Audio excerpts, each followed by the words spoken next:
भारत के लोग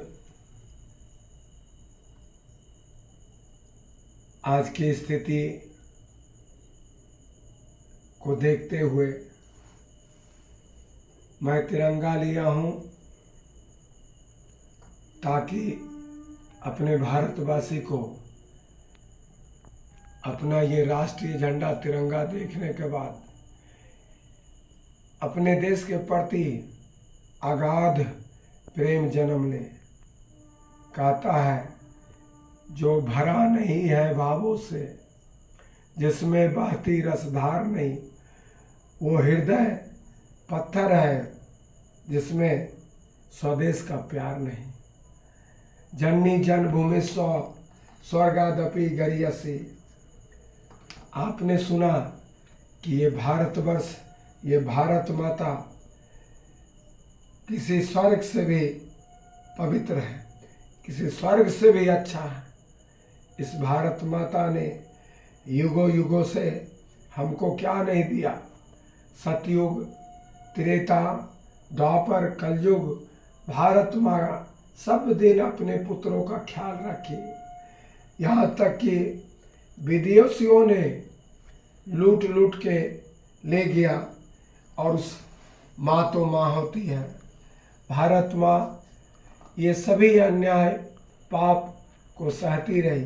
कितने आक्रमणकारी हमारे देश पे आक्रमण किए, किस तरह से लूटा, किस तरह से ये चूड़ियों का देश, सोने का देश, जो सोने का चिड़ियों का देश कहा जाता था, किस तरह से यहाँ से धन ले गए, यहाँ से धन ले गए। तो भी आज भारतवर्ष पूरी तरह से धन संपन्न है। कला हो, संस्कृति हो, विद्या हो, किसी भी मामले अपना राष्ट्र पीछे नहीं है। हम जो वर्तमान की स्थिति देख रहे हैं उसमें जो मुझे अच्छाई नज़र आ रही है तो मैं उसका स्वागत करता हूँ। मैं अपने दुश्मनों में भी कुछ अच्छाई देखता हूँ तो उस अच्छाई को मैं लोगों के बीच बोलता हूँ। मैं कहता हूँ आज भारतवर्ष वाकई बहुत बदलाव आ गया, बहुत अच्छी स्थिति में आ गया। आज संसार में जितने भी राष्ट्र हैं वो हमारे भारत की बात सुनते हैं।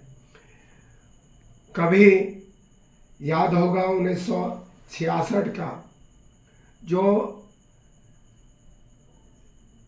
आपने 62 में 65 में युद्ध झेला था, 66 में बहुत बड़ा अकाल आया था।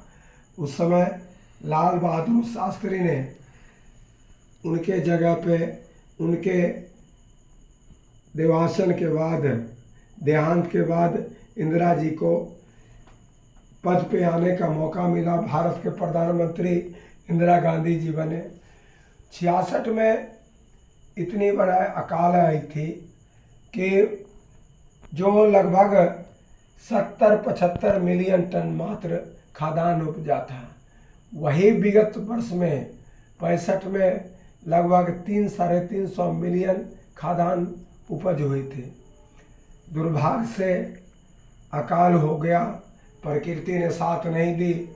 तो उस समय याद है, मैं तो अमेरिकन राष्ट्रपति का उस समय नाम नहीं जानता हूँ, लेकिन वहाँ से दुर्भाग्य से जिस देश ने इतना अनाज उपजाया था विगत में 65 में और 66 में ऐसा अकाल आया कि अमेरिका से भेजी गई वो जो मुर्गियों को खिलाया जाता था, जानवरों को खिलाया जाता था गेहूँ लाल कलर का, जिसे इंसान का खाने की बस की बात नहीं थी, उसने उस समय इंदिरा गांधी जी को मांगना पड़ा।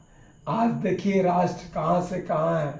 हरित क्रांति आई, हमारा देश हर चीज़ में सुखी संपन्न हो गया। आज क्या खाद्यान्न की कमी है क्या? हमने तो पड़ोसी मुल्कों को भी दिया, जितने भी जरूरतमंद हैं उनको दिया, यहाँ तक कि निर्यात किया। लेकिन दुख के समय में हमारा राष्ट्र ने कितने भूखे राष्ट्र को मदद किया। यही मेरे राष्ट्र की संस्कृति है, यही विरासत में मिली है। दया धर्म का मूल है, पाप मूल अभिमान। अहिंसा परमो धर्म, इसी ने सिखाया हमारे ऋषि मुनि संतों ने। कहा, देखा गया कोरोना में भी ये चाहे क्यों भी गरीब कंट्री हो, सबों को टीका दी गई। देखा अपने श्रीलंका को, किस तरह से भूखे मर रहे थे लोग, वहाँ तक खाद्यान्न पहुँचाया। नेपाल की स्थिति, बांग्लादेश की स्थिति जो आप देख रहे हैं, ये अहिंसा परमो धर्म के सिद्धांत पे चलता है।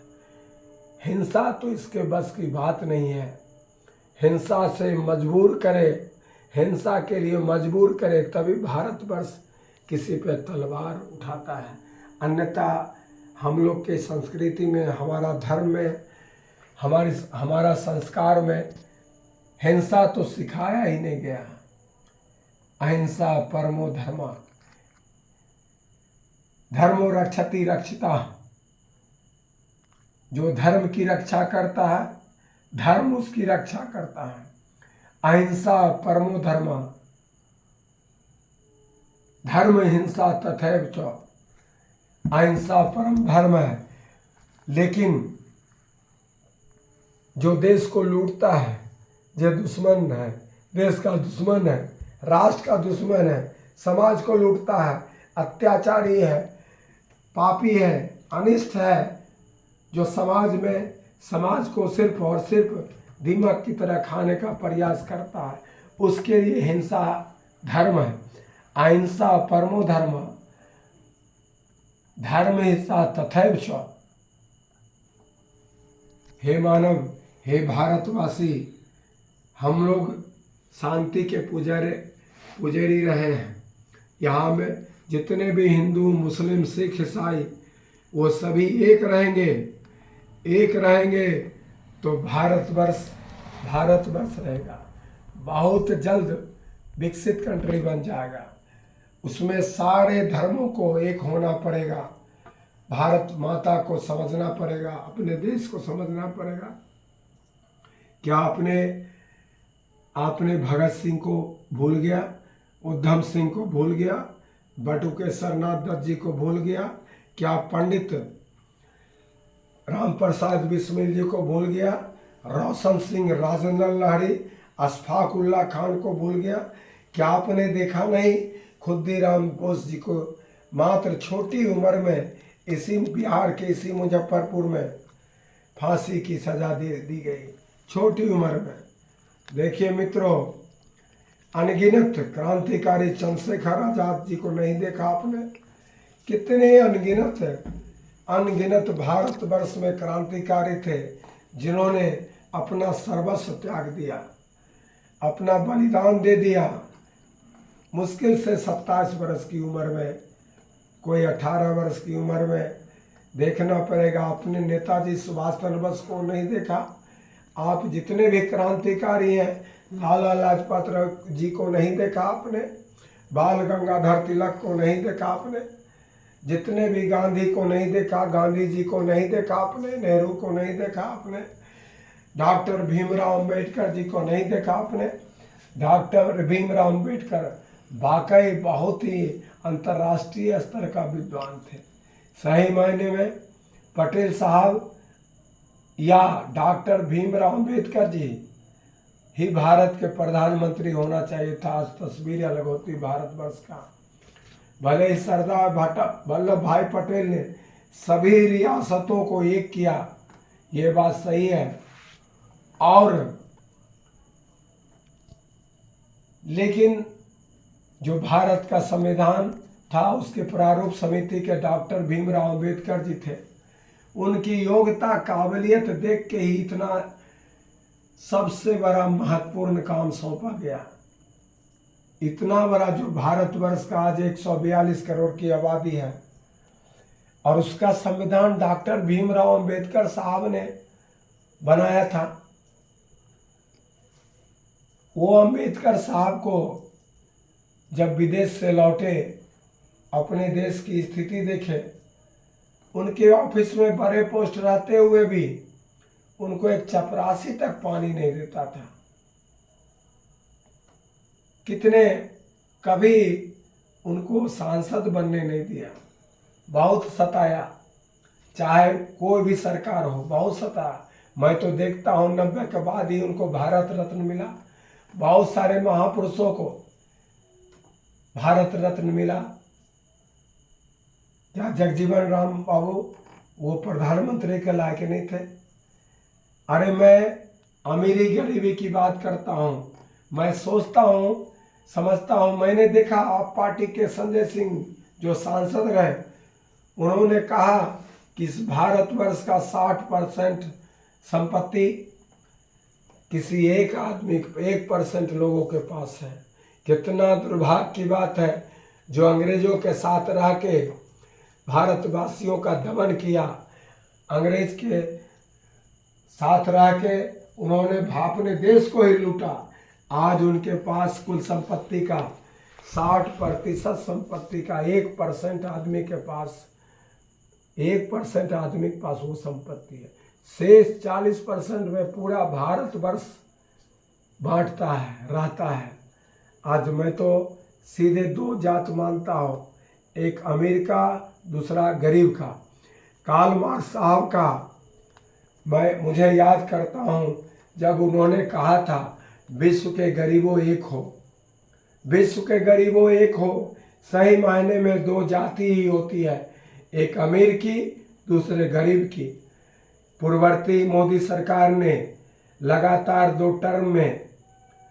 टर्म में सिर्फ और सिर्फ हाईटेक बात किया, प्राइवेटाइजेशन किया, निजीकरण किया, गरीब को नहीं देखा, सिर्फ हाईटेक देखा, बड़े उद्योगपति को दिखाया। और सौभाग्य रहा कि भाजपा ने मात्र 240 सीट लिया।